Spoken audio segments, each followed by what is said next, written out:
JNTU ఆడిటోరియంలో మా incharge vice chancellor పురా వెంకటేశ్వరం గారు, విద్యా సంస్థలకు సంబంధించిన మిత్రులందరితో ఒక ఇంటరాక్షన్ సెషన్ ఏర్పాటు చేసి మీ ఆలోచనలను, మా విధానాలను పంచుకోవాలని ఈ కార్యక్రమంలో నన్ను, సహచర మంత్రివర్యులు శ్రీధర్ బాబు గారిని, శాసనసభ్యులు మదన్ మోహన్ రావు గారిని, మా IT and industries principal secretary Jayesh Ranjan, Devasena గారు, ఇతర అధికారులను, మిమ్మల్ని అందరినీ కూడా కలవడానికి ఒక మంచి కార్యక్రమాన్ని ఏర్పాటు చేసినందుకు మనస్ఫూర్తిగా వారిని అభినందిస్తున్నా. ఈ కార్యక్రమం గొప్ప ఫలితాలను సాధిస్తుందో లేదో నాకు తెలియదు, కానీ ఒక ఐస్ బ్రేకింగ్ మాత్రం పనికొస్తుందని నేను ఖచ్చితంగా నమ్ముతున్నా.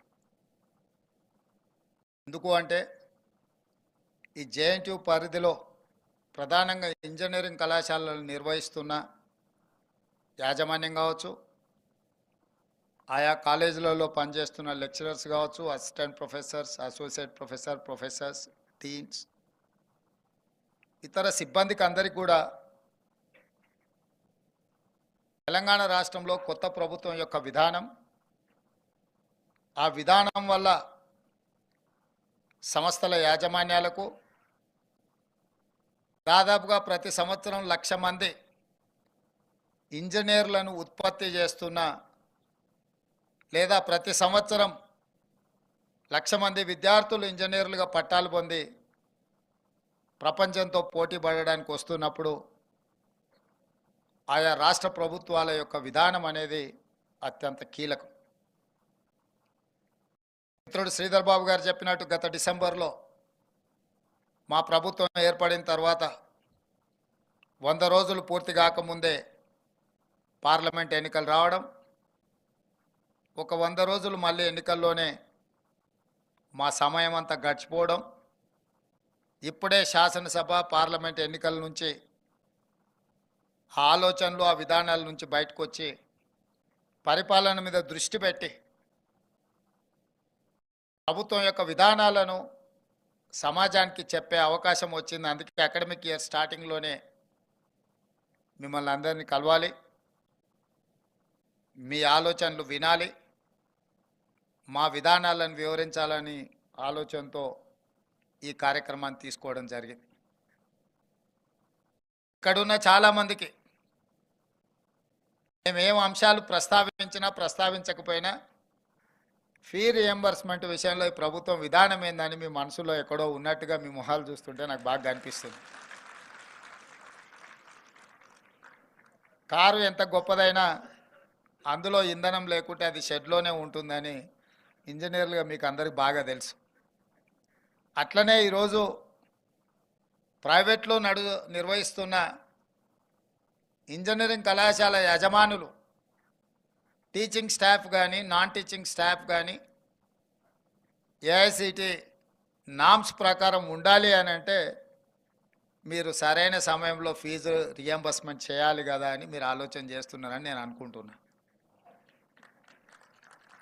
కాకపోతే మన స్టేట్ వెల్ఫేర్ అండ్ డెవలప్మెంట్ స్టేట్గా ఉండే,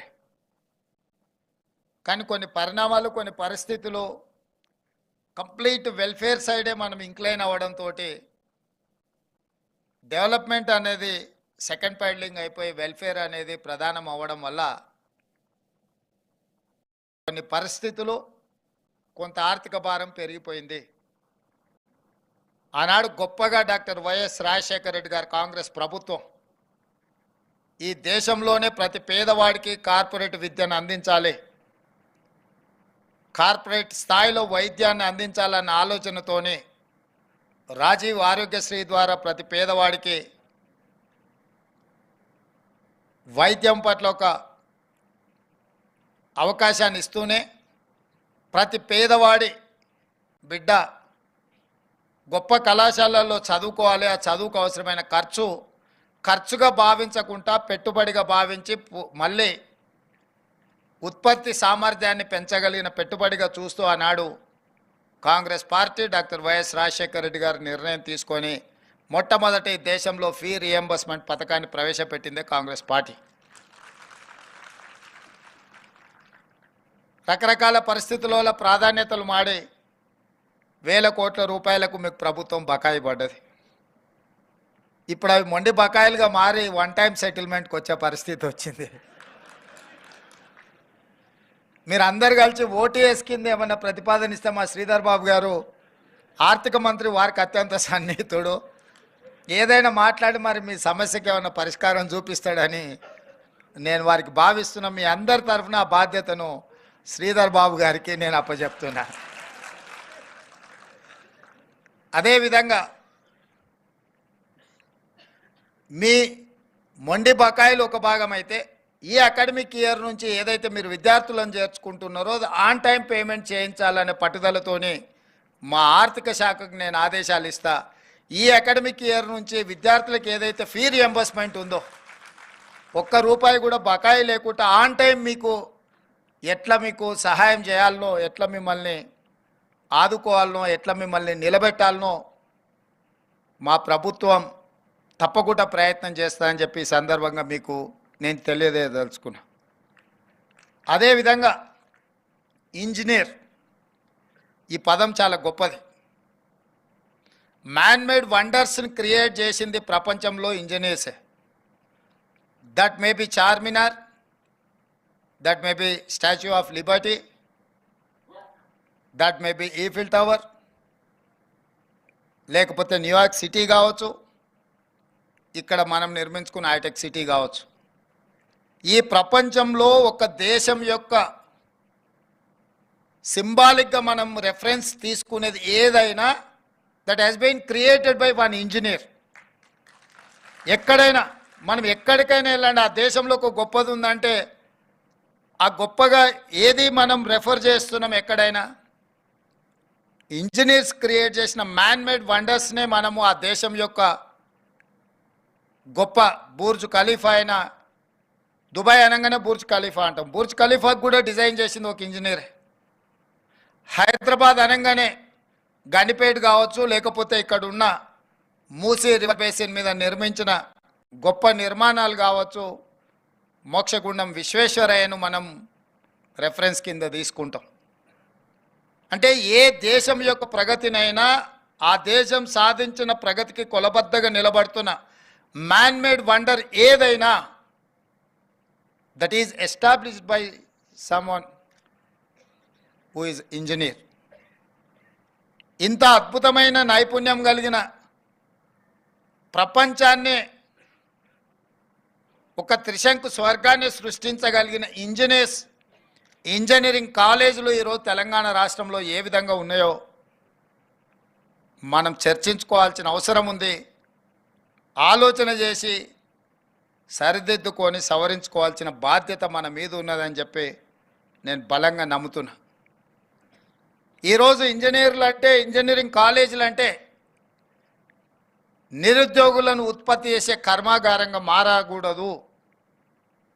ఈరోజు 1,00,000 మంది మీ దగ్గరికి వెళ్ళి సర్టిఫికేట్ తీసుకొని ఎవ్రీ ఇయర్ బయటకు వస్తే 1,00,000 మంది నిరుద్యోగులను ఉత్పత్తి చేసే కర్మాగారంగా మన ఇంజనీరింగ్ కాలేజీలు మారుతున్నాయంటే అక్కడ ఉన్న లోపాన్ని గుర్తించాల్సిన బాధ్యత మాతో పాటు మీ మీద సామాజిక బాధ్యత ఉన్నది అని నేను బలంగా నమ్ముతున్నా, విశ్వసిస్తున్నా. మీ ఇంజనీరింగ్ కాలేజీలు నిరుద్యోగ యువకులను ఉత్పత్తి చేసే కర్మాగారం కాకూడదు. ఉద్యోగ ఉపాధి అవకాశాలు కల్పించే దేశ భవిష్యత్తును నిర్మించగలిగిన గొప్ప సంస్థలుగా మీ ఇంజనీరింగ్ కాలేజీలు ఉండాలి అని చెప్పి మా ప్రభుత్వం కోరుకుంటుంది. ఆ దిశగా మీకు కావాల్సిన సహకారాన్ని అందించడానికి మా ప్రభుత్వం సిద్ధంగా ఉన్నదని చెప్పి నేను ఈ సందర్భంగా తెలియజేస్తున్నా. అదేవిధంగా ఈరోజు కొన్ని కోర్సులు నిన్నమన్నా మా ప్రిన్సిపల్ సెక్రటరీ గారు తీసుకొచ్చి పెట్టారు కాలేజీలు.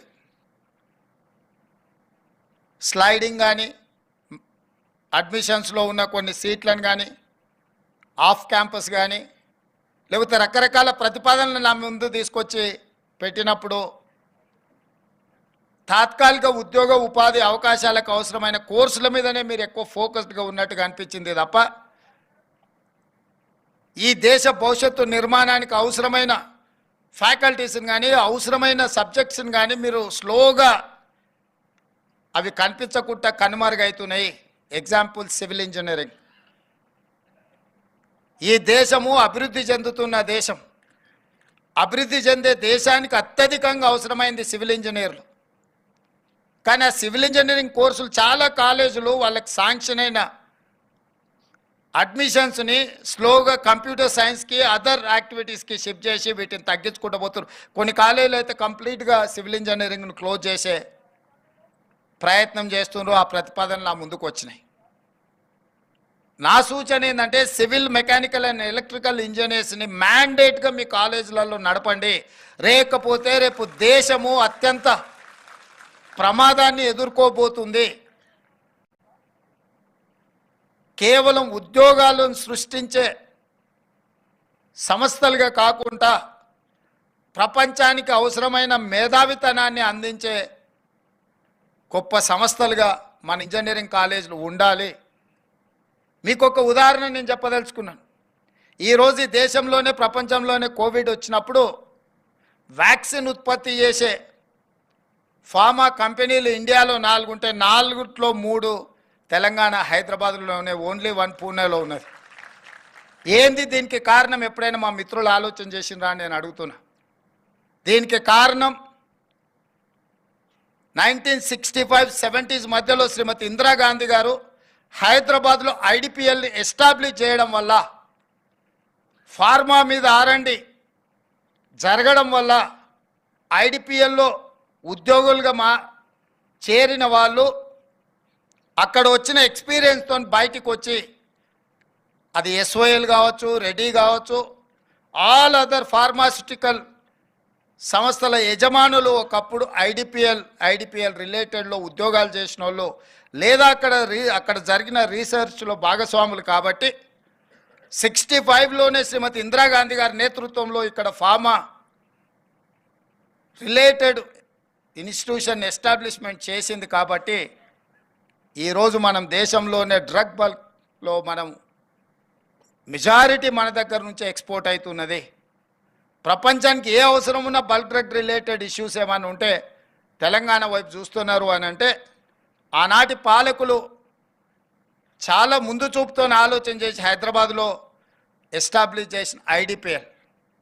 ఇంతకుముందే మిత్రుడు శ్రీధర్ బాబు గారు ఒక మాట చెప్పిండ్రు, Karnataka is the highest exporter of IT sector అని. వై?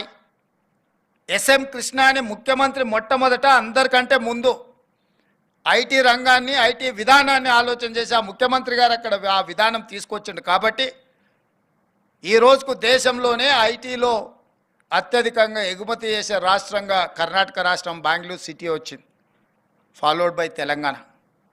ఎందుకంటే గత ముఖ్యమంత్రులు ఐటీని, ఫార్మాను గుర్తించడం వల్ల భవిష్యత్ అవసరాలను దృష్టిలో పెట్టుకొని ఉద్యోగ ఉపాధి అవకాశాల కోసం ఇది పనికొస్తుంది, మన యువతకు ఇది అత్యధికంగా లబ్ధి చేకూరుస్తుందని గత పాలకులు, గత ముఖ్యమంత్రులు, ప్రధానమంత్రులు తీసుకున్న నిర్ణయాలతోటి ఈరోజు తెలంగాణ రాష్ట్రం ఐటీ అండ్ ఫార్మాలో మనం చాలా ముందు ఉన్నాం.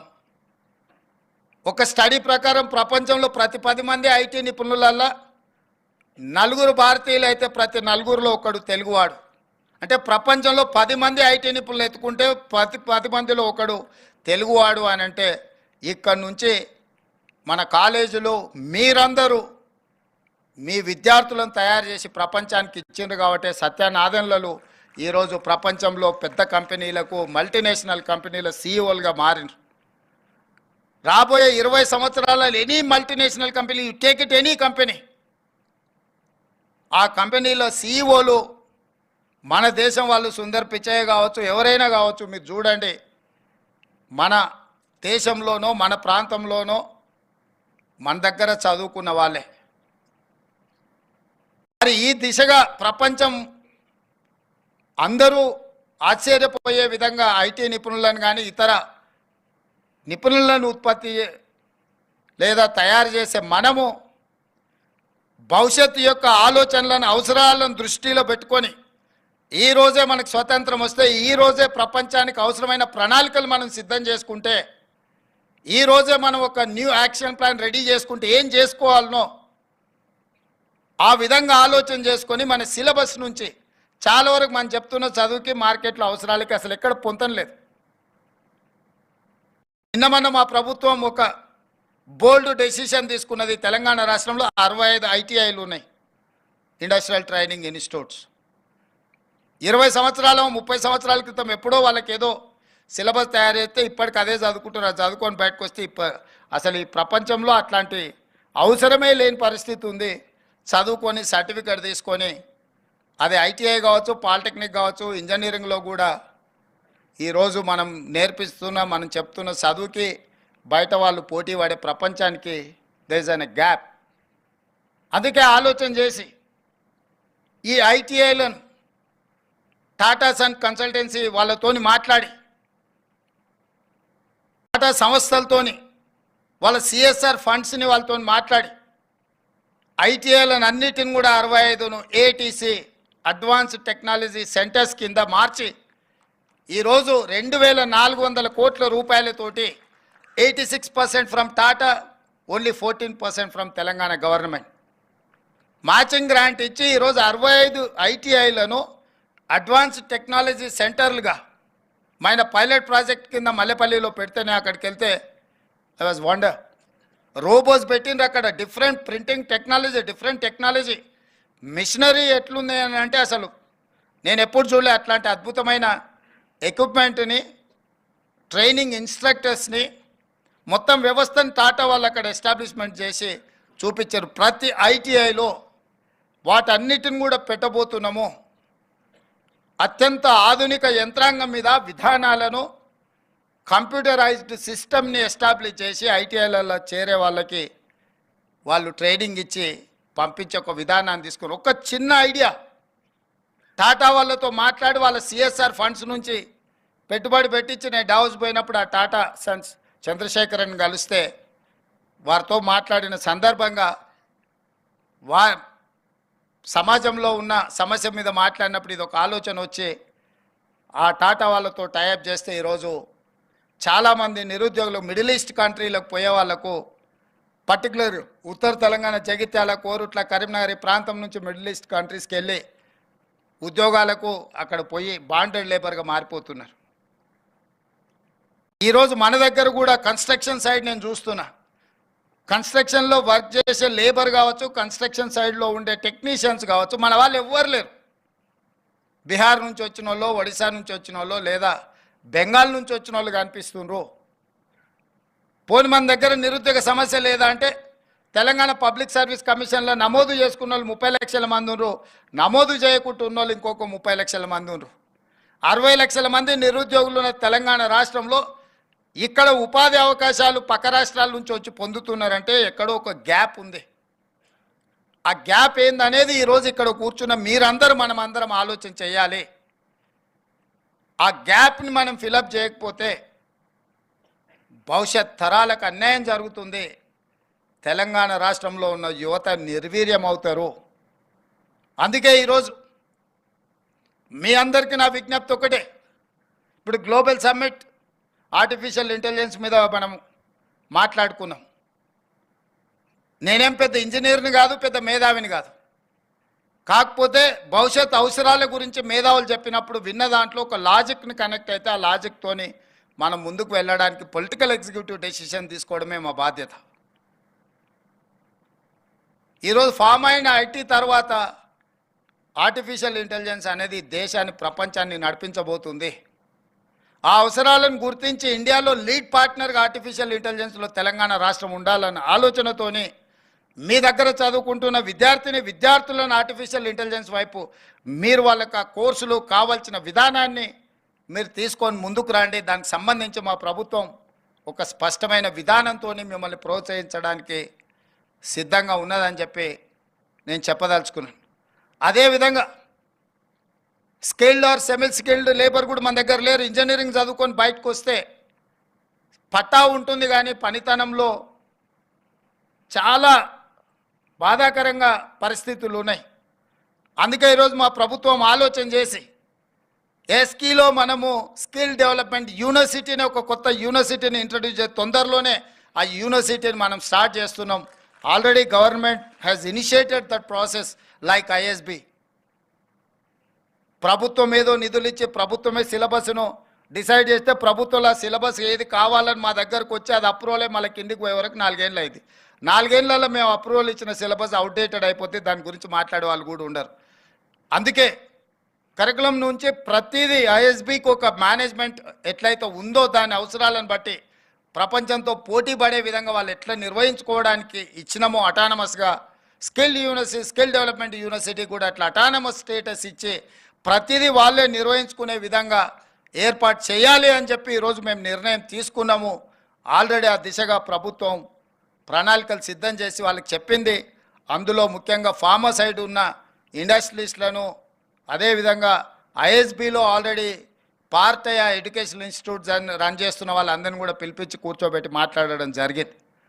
ఆ రోజు అత్యవసరంగా మీటింగ్ ఏర్పాటు చేసినాం కాబట్టి కొద్ది మందిని ఆ రోజు పిలవగలిగినాము. అందుకే ఈరోజు స్కిల్ డెవలప్మెంట్ యూనివర్సిటీలో ప్రభుత్వం ఏమైతే చేయాలనుకుంటుందో మీ వైపు నుంచి ఎవరైనా సహకరించే వాళ్ళు ఉంటే డెఫినెట్గా మా principal secretary education Burra Venkatesham గారిని మీరు ఒకసారి కలవండి. మీ వైపు నుంచి ఏమైనా ఇన్పుట్ ఉన్నా దానికి ఒక కార్పస్ ఫండ్ క్రియేట్ చేయాలనుకుంటున్న నెక్స్ట్ స్టూడెంట్స్కి ఫండ్స్ కేసీటీ ఉండొద్దు ఎస్టాబ్లిష్మెంట్ కోసము వాటన్నిటికి కూడా అనుకుంటున్నాం. మీ వైపు నుంచి సహకరించగలిగిన వాళ్ళు ఎవరైనా ఉంటే లేదా మీకు తెలిసిన వాళ్ళు ఉన్నా కూడా వాళ్ళ వైపు నుంచి సపోర్ట్ ఇచ్చే విధంగా మీరందరూ ముందుకు రండి. భవిష్యత్తులో తెలంగాణ లేదా పక్క రాష్ట్రంతో పోటీ పడడం కాదు, నేను పదే పదే చెప్తున్న పక్క రాష్ట్రాలతో పోటీ పడే పరిస్థితి నుంచి ప్రపంచంతోనే పోటీ పడే విధంగా మన రాష్ట్రం ఎదగాలి. ఎదగడానికి అవసరమైన ప్రణాళికలు విధానాలు మేము తీసుకొస్తాము, అమలు చేసే బాధ్యత మీది. ఎందుకు అని అంటే మీరు అమలు చేసినప్పుడే ఆ క్వాలిటీ ఎడ్యుకేషన్ క్వాలిటీ ట్రైనింగ్ వస్తుంది. మేము పాలసీ మేకర్స్ మాత్రమే. మీకేం పాలసీ కావాలో మీరు మా దగ్గరికి పుష్ చేయండి. ఆ పాలసీని అడాప్ట్ చేసుకొని వితిన్ డేస్లో గవర్నమెంట్ వాటికి అనుమతి ఇచ్చే బాధ్యత మా ప్రభుత్వం తీసుకుంటుంది. మా ప్రభుత్వానికి భేషజాలు లేవు. మా ప్రభుత్వం ఈ రాష్ట్రంలో ఉన్న నిరుద్యోగ యువకులకు ఒక అద్భుతమైన ఉద్యోగ ఉపాధి అవకాశాలు కల్పించి ఆ నిరుద్యోగ యువకులే కొత్త ఉద్యోగాలు కల్పించే బాధ్యత పెరిగే విధంగా వాళ్ళని ప్రోత్సహించాలన్నదే మా ఆలోచన. మీకు తెలిసి తెలంగాణ ఏర్పడిన నేపథ్యం, దీనికి ఉన్న పరిస్థితులు, నిరుద్యోగ సమస్యనే తెలంగాణ రాష్ట్ర ఏర్పాటుకు ప్రధాన కారణం. ఆ నిరుద్యోగ సమస్యను మనము పరిష్కరించకపోతే పూర్తిగా ప్రజాప్రతినిధులుగా మేము విఫలమైనట్టే. అందుకే మా ప్రభుత్వం నిరంతరం నిరుద్యోగ యువకులకు విద్యార్థులకు అవసరమైన ప్రణాళికల్ని, మీకు తెలుసు 20 సంవత్సరాల నుంచి టీచర్ కమ్యూనిటీ ప్రమోషన్స్ అని పెండింగ్ ఉండే, వందల వేల కేసులు కోర్టులలో ఉంటే వాటన్నిటిని కూడా క్లియర్ చేసి మన 19,000 మంది టీచర్లకు ప్రమోషన్స్ ఇచ్చిన ఇన్ వన్ స్ట్రోక్. గత కొన్ని సంవత్సరాల నుంచి టీచర్ల బదిలీలు లేక ఏ బదిలీ చేయడానికి పోయినా కోర్టు ఇంటర్ఫియరెన్సో లేకపోతే పొలిటికల్ ఎగ్జిక్యూటివ్స్ ఇంటర్ఫియరెన్సో లేకపోతే ప్రభుత్వంలో ఉన్నవాళ్ళు ఏదేదో చేసేసిందని రకరకాల వార్తలు వచ్చేది. టోటల్ టీచర్స్ని అందరినీ కూడా బదిలీలు పారదర్శకంగా చేసినాం. చిన్న చర్చ కూడా జరగలేదు. గ్రూప్ 1 ఎగ్జామ్స్ 4,03,000 మంది అప్లై చేసుకొని 3 లక్షల పైన గ్రూప్ 1 ప్రిలిమ్స్ ఎగ్జామ్ మేము నిర్వహించినాం. చిన్న సమస్య రాకుండా మైన్యూట్స్లో వర్కౌట్ చేసి జేఎన్టీయూ నుంచే సపోర్ట్ తీసుకున్నాం. How you people are conducting EAMCET and other exams, we have adopted same procedure and practice. ఎందుకు అని అంటే గ్రూప్ 1 రాగానే బయోమెట్రిక్ తీసుకుంటామని చెప్పి తీసుకోకపోవడం వల్ల కోర్టు స్ట్రైక్ ఆఫ్ చేసింది. మీరు బయోమెట్రిక్ తీసుకుంటామని తీసుకోలేదు కాబట్టి మీరు ఇచ్చిన నోటిఫికేషన్కి మీరు అమలు చేసిన విధానానికి తేడా ఉంది అని. సో నోటిఫికేషన్లో ఏం ఇష్యూస్ను పొందుపరిచినామో అదే విధంగా పరీక్షలు నిర్వహించి ప్రిలిమ్స్ కంప్లీట్ చేసి ప్రిలిమ్స్ రిజల్ట్స్ ఇచ్చినాం. నోటిఫికేషన్లో 1:50 అని మేము మెన్షన్ చేసి నోటిఫికేషన్ ఇచ్చినాం. That's not our decision. The then government 2022లోనే 1:50 గ్రూప్ 1లో తీసుకోవాలని జీవో ఇచ్చి ప్రభుత్వ విధానాన్ని తీసుకుని ఆ విధానంతోనే నోటిఫికేషన్ ఇచ్చారు. ఎగ్జామ్స్ కండక్ట్ చేసిండ్రు. ఆ ఎగ్జామ్స్లో ఏం జరిగిందో మీకు తెలుసు, నేను ఎక్కువ లోతుగా చెప్పాల్సిన అవసరం లేదు. అందుకే కోర్టుల పరీక్షలు రద్దు చేసినాయి. సేమ్ గైడ్లైన్స్లో మేము నోటిఫికేషన్ ఇచ్చి ఎగ్జామ్స్ కండక్ట్ చేసినాక కొంతమంది ఇప్పుడు 1:100 బిలో అంటున్నారు. ప్రజాప్రతినిధులుగా, ముఖ్యమంత్రిగా, మంత్రిగా నాకు శ్రీధర్ బాబు గారికి 1% కూడా నష్టం లేదు, కష్టం లేదు 1:50 బదులు 1:100 పిలవడానికి. కానీ 1:100 పిలిచిన మరుక్షణము కోర్టు సింపుల్గా 1:50 పిలుస్తా అని చెప్పి నువ్వు నోటిఫికేషన్ ఇచ్చి ప్రిలిమ్స్ కండక్ట్ చేసి ఇప్పుడు 1:100 పిలుస్తా నువ్వు రిజల్ట్ ఇస్తే నువ్వు ఫండమెంటల్స్కి నువ్వు అగెనెస్ట్గా పోతున్నావు కాబట్టి court next minute strike off చేస్తుంది. మళ్ళీ మొదటికి వస్తా. 2011లో మొదలుపెట్టిన గ్రూప్ 1 ఎగ్జామ్స్ 2024లో కూడా మనం కంప్లీట్ చేసుకోలేకపోయినాం. 12-13 ఏళ్ళు గ్రూప్ 1 పరీక్షలు నిర్వహించుకోలేని పరిస్థితుల్లో ప్రభుత్వాలు ఉంటే ఆ రోజు 21-22 ఏళ్ళ పిల్లగాడు ఈరోజు 34 ఏళ్ళకు వచ్చిండు. వాడికి పెళ్లి చేస్తే పిల్లలు అయిపోయి పిల్లలు బడికి పోయే వయసు. గ్రూప్ 1 ప్రిపేర్ అవుదాం వచ్చి కోచింగ్ సెంటర్లో ఇక్కడనే తిరిగి వాడికి నిజంగా వాడి యుక్త వయసు అంతా కోచింగ్ సెంటర్ల దగ్గరనే అయిపోయింది. ఊరికి వెళ్తే తల్లిదండ్రులకు భారం, ఇక్కడ ఉంటే 10 ఏళ్ళు పని చేయకుంటూ ఉంటే పని చేద్దామన్న ఓపిక కూడా పోద్ది.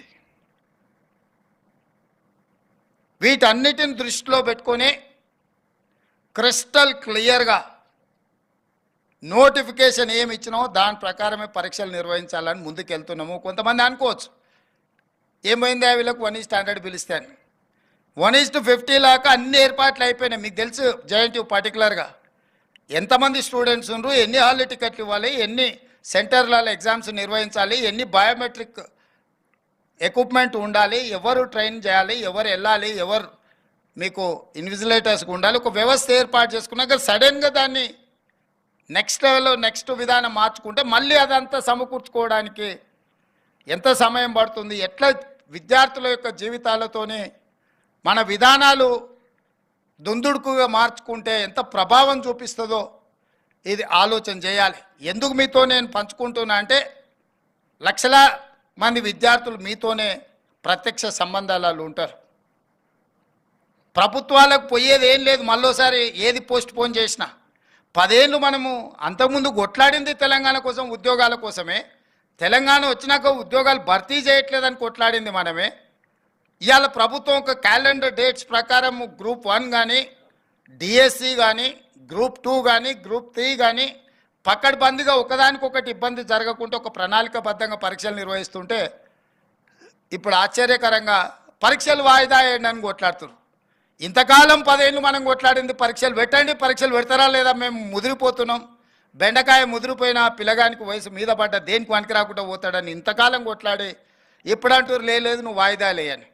డిఎస్సి నోటిఫికేషన్ 2 సంవత్సరాల కింద ఇచ్చిన నోటిఫికేషన్, 2 సంవత్సరాల నుంచి డిఎస్సి నోటిఫికేషన్ పరీక్షలు నిర్వహించకపోవడం వల్ల పిల్లలందరిలో అన్రెస్ట్ పేరుకుపోయింది.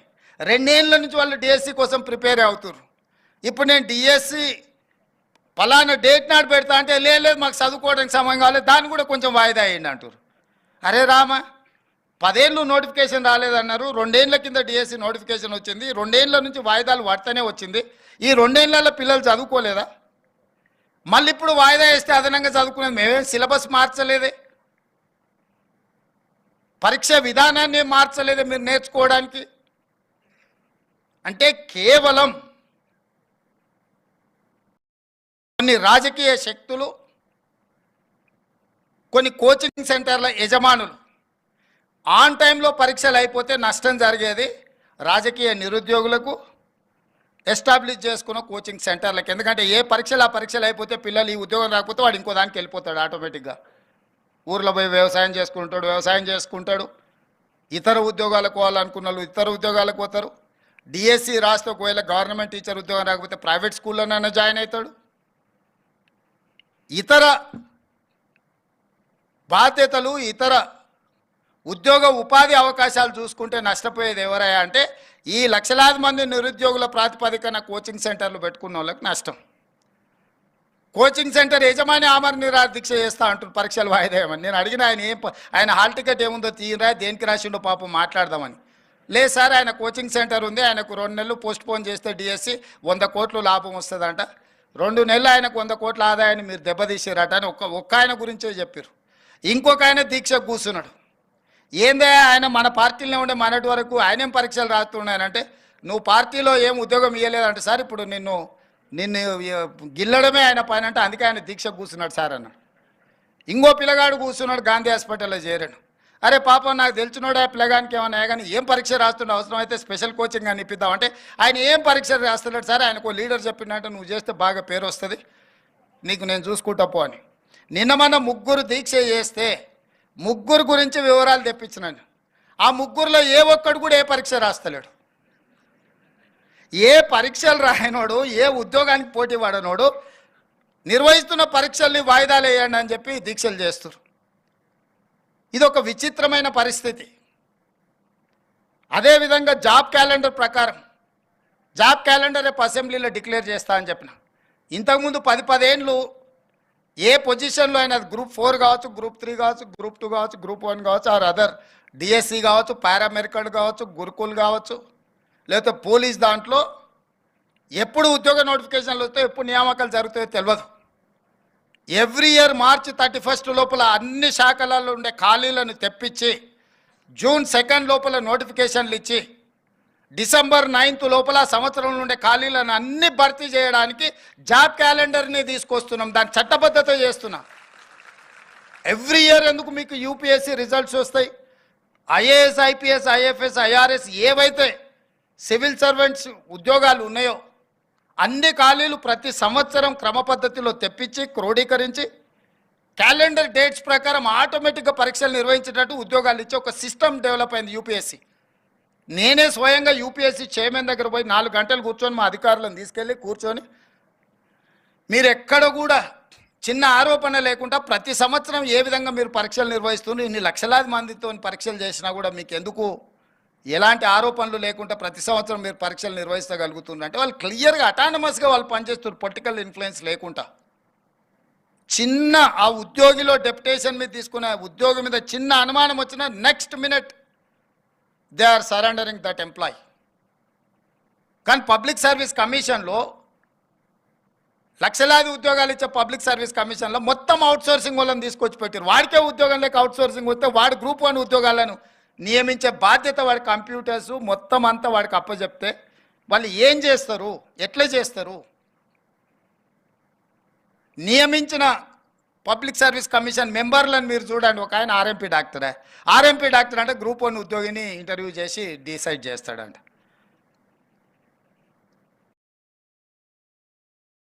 ఆశ్చర్యకరమైన పరిణామాలు తెలంగాణ రాష్ట్రం వచ్చిన తర్వాత గతంలో జరిగినాయి. అందుకే స్పష్టంగా గ్రూప్ 1 ఉద్యోగిని ఒకవేళ నియమించాలంటే, సిలబస్ ఫైనల్ చేయాలంటే, లేదంటే ప్రొఫెసర్స్తో మాటని క్వశ్చన్ బ్యాంకింగ్ రెడీ చేయాలంటే ఆ పని చేసేవాడు అంతకంటే కొంచెం పై చదువు ఉన్నోడు, జ్ఞానం ఉన్నోడు, అవగాహన ఉన్నోడు అందులో ఉండాలన్నది నా ఆలోచన. నిరుద్యోగులకు రాజకీయ పార్టీలలో మేము ఉద్యోగం ఇవ్వలేదు, మేము టికెట్ ఇవ్వలేదు అంటే వాళ్ళని తీసుకొచ్చి పబ్లిక్ సర్వీస్ కమిషన్ మెంబర్ని చేస్తే వాళ్ళ ఆలోచన ఏముంటుంది, వాళ్ళ విజ్డమ్ ఏముంటుంది? నాకేం పని లేదో, నాకు ఒక ఆయన ఉద్యోగం కనిపిస్తే నేను కూడా నాకు తెలిసిన ఏం పని లేనోనికి ఇంకో ఉద్యోగం ఇద్దామనుకుంటా. కష్టపడి చదివి ఒక లెవెల్కి వచ్చి ఒక మంచి ఉద్యోగంలో వస్తే అతనికి ఒక బాధ్యత ఇస్తే, అరే చదువుకున్నోనికి కష్టపడడానికి ఆ విలువేందో నాకు తెలుసు కాబట్టి నేను కూడా అలాంటి నియమించాలనుకుంటాడు తప్పితే రాజకీయ పునరావాస కేంద్రాలుగా ఇవి మారకూడదు. విద్యా సంస్థలు ఏవి కూడా రాజకీయ పునరావాస కేంద్రాలుగా మారకూడదు అనేది నా ఆలోచన, మా ప్రభుత్వం యొక్క విధానం. అందుకే మీకు అందరు కొంత కఠినంగా అనిపించిన పరీక్షలు నిర్వహించే విధానంలో ఒక స్పష్టత పెట్టుకొని ముందుకెళ్తున్నాము. నేను బాధ్యత తీసుకున్న మరుక్షణం 90 రోజుల్లో 30,000 ఉద్యోగాలు ఎల్బీ స్టేడియంలో పిలిపించి మరి ప్రతి ఉద్యోగికి వాళ్ళ నియామక పత్రం నేను నా చేతులతోనే అందించిన. 10 ఏళ్ళు వాళ్ళు కొట్లాడి ఆ 30,000 ఉద్యోగాలు కూడా కోర్టులో కేసులతోని చిక్కుముళ్ళతో ఉంటే వస్తానే ఆ కేసులను అన్నిటిని కూడా పరిష్కరించి మొదటి 90 రోజుల్లో 30,000 ప్రభుత్వ ఉద్యోగాలు ఇచ్చింది మా ప్రభుత్వము. మీకు ఆ మొత్తం డేటా నేను ఆన్లైన్లో పెట్టిస్తే ఎవరెవరికి మేము ఉద్యోగం ఇచ్చినామో లెక్కలు చెప్పడం అంటే నెంబర్ చెప్పడం కాదు. డిసెంబర్ 7, 2023 మేము ప్రభుత్వంలో ప్రమాణ స్వీకారం చేసిన తర్వాత మొదటి 90 రోజుల్లో ఇచ్చిన 30,000 ప్రభుత్వ ఉద్యోగాలకు సంబంధించి ఎవరెవరికి ఇచ్చినాం మేము ఆన్లైన్లో పెడుతున్నాం. మేము ఛాలెంజ్ చేస్తున్నాం. ప్రతి అన్ఎంప్లాయిడ్ యూత్కి పరీక్షలు రాసి సంవత్సరాల కొద్దీ ఎదురు చూస్తున్న వాళ్ళ కేసులను తొలగించి 30,000 మందికి ఉద్యోగాలు ఇచ్చినాం. ఇప్పుడు మిగతా ఉద్యోగాలు డిఎస్సి నోటిఫికేషన్ కావచ్చు, గ్రూప్ 1 కావచ్చు, గ్రూప్ 2 కావచ్చు, గ్రూప్ 3 కావచ్చు, ఈ ఇయర్ ఎండ్ లోపల వాళ్ళ అన్ని పరీక్షలు నిర్వహించి వాళ్ళ నియామకాలు పూర్తి చేయాలని ఒక ఆలోచనతోని మేము ముందుకు వెళ్తున్నాము. గందరగోళంగా చాలా సమస్యలు, ఆర్థిక భారంతో కూడుకున్న సమస్యలు మా మీద ఉన్నాయి. అయినా కష్టపడి ఒకటొకటి పరిష్కరించుకుంటూ ఎందుకు మిమ్మల్ని అందరినీ కలుస్తున్నామంటే మీలాంటి స్టేక్ హోల్డర్స్కి ప్రభుత్వం మీద విశ్వాసం కోల్పోతే సమాజానికి తీరని నష్టం చేస్తుంది. మీకు నమ్మకం, విశ్వాసం కల్పించడానికి ఈరోజు మేము ఇక్కడికి వచ్చిన మా ప్రభుత్వం మీ బద్దలు వచ్చి నిలబడ్డది. తప్పు చేయాలన్న ఆలోచన కానీ తప్పుడు విధానాలను ప్రోత్సహించాలన్న ఆలోచన మాకు లేదు. అందుకే మీ మధ్యలో వచ్చి నిలబడ్డాము. తప్పు చేయాలనుకుంటే 4 గోడల మధ్యలో కూర్చుంటాం. తప్పులను సరిదిద్దాలనుకుంటే మీ అందరి దగ్గరకు వచ్చి మీ ముందర నిలబడి మా ప్రభుత్వం మాట్లాడుతుంది. ఇది మా విధానం. యాజమాన్య సంస్థలకు అందరికీ నేను మాట ఇస్తున్నా, మీరు క్వాలిటీ పెంచండి. మీ క్వాలిటీ పెంచడానికి అవసరమైన సహకారాన్ని మా ప్రభుత్వం ఇస్తుంది. మీ ఇంజనీరింగ్ కాలేజీలు జేఎన్టీయూ అఫిలియేటెడ్గా ఉన్న ఇంజనీరింగ్ కాలేజీల యజమానులకు నేను చెప్తున్నా, నిరుద్యోగులను ఉత్పత్తి చేసే కర్మాగారాలుగా మీ ఇంజనీరింగ్ కాలేజీలు మారకూడదు. మీరు ఉద్యోగ ఉపాధి అవకాశాలు మీ క్యాంపస్ నుంచి బయటకు వచ్చిందంటే వాడు ఒక ప్రయోజకుడు ఈ సమాజ నిర్మాణంలో భాగస్వాములను తయారు చేసి బయటికి పంపించే విధంగా మీరు ప్రయత్నం చేయండి. మీకు అవసరమైన సహకారాన్ని ఇచ్చే బాధ్యత మా ప్రభుత్వం తీసుకుంటుంది అని చెప్పి మీకు అందరికీ చెప్పదలుచుకున్న. స్కిల్ లేకుంటే సర్టిఫికెట్ ఉంటే ఉద్యోగం రాదు. ఇది వారసత్వ సంపద కాదు. తాతల నుంచి తండ్రులకు వచ్చి, తండ్రుల నుంచి కొడుకులకు వచ్చి, కొడుకుల నుంచి వాళ్ళ పిల్లలకు పోవడానికి యాన్సిస్టర్ ప్రాపర్టీ అయితే వారసత్వం కింద బదిలీ చేయొచ్చు. స్కిల్ అట్లాంటిది కాదు. స్కిల్ ఎవరికి వాళ్ళు నేర్చుకోవాల్సిందే, అప్గ్రేడ్ చేసుకోవాల్సిందే. ఎప్పటికప్పుడు కూడా ప్రపంచంతో పోటీ పడాలంటే ఎప్పటికప్పుడు మనకున్న స్కిల్ని కూడా అప్గ్రేడ్ చేసుకోవాల్సిన అవసరం సమాజంలో ఉంది. దానికి అవసరమైన ప్రణాళికలు మీరు సిద్ధం చేయండి. మీరు అన్ని రకాలుగా మా ప్రభుత్వాన్ని ఎప్పుడు ఏం కావాలన్నా చెప్పుకోవడానికి మీకు అవకాశం ఉంటుంది. ఈ 6 నెలలు కొంత మీకోసం సమయం ఇవ్వకపోవడానికి ఉన్న రాజకీయాలు, పరిస్థితులు, పరిణామాలు, తీవ్రమైన సమస్యల ప్రాధాన్యత క్రమాన్ని మేము నిర్ణయించుకొని తీవ్రమైన సమస్యల్ని ముందు అడ్రస్ చేసుకుంటూ మిగతా వాటిని ఒక క్రమ పద్ధతిలో పెట్టుకొని ముందుకు వెళ్తున్నాం. డెఫినెట్గా మీ ఆలోచన, మిమ్మల్ని పట్టి పీడిస్తున్న భూతము ఫీజు రియంబర్స్మెంటు, దాన్ని తప్పకుండా బంధించి బాటిల్లో పెట్టి మీకు న్యాయం జరిగే విధంగా మా ప్రభుత్వం నిర్ణయం తీసుకుంటుంది. మీరెవరు అడిగినా అడగకపోయినా మీ మనసులో ఏముందో అర్థం చేసుకోగలిగిన మనసు మా ప్రభుత్వానికి ఉంది. అందుకే డెఫినెట్గా పాతది ఎట్లా పరిష్కరించుకోవాలా ఇదొక భాగము.